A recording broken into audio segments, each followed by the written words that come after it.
మండలాల్లో చేస్తున్నారని మన శాసనసభ్యులు ఇప్పుడే చెప్పడం జరిగింది. 3వ బుధవారం వచ్చేసి ఎమ్మెల్యే స్థాయిలో జరపాల్సి ఉంటుంది. 4వ బుధవారం వచ్చేసి పార్లమెంటు స్థాయిలో ఎమ్మెల్యేలు జోనల్ కోఆర్డినేటర్స్ కలిసి 4వ బుధవారం అక్కడ జరుగుతుంది.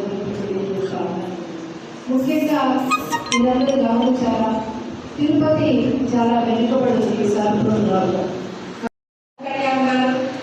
బీజేపీ అధ్యక్షుడు మాధవ్ గారు, కేంద్ర మంత్రులు, రాష్ట్ర మంత్రులు, శాసనసభ్యులు, శాసనమండలి సభ్యులు, కార్పొరేషన్ చైర్మన్లు, డైరెక్టర్లు, పార్టీలో వివిధ పొజిషన్లో ఉన్నటువంటి వాళ్ళందరూ కూడా రేపు కార్యక్రమానికి హాజరవుతారు.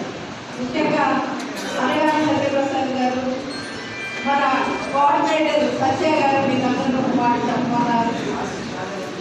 ప్రతి తర్వాత క్యాన్లాగా కూడా చేస్తామని కూడా చెప్పడం జరిగింది.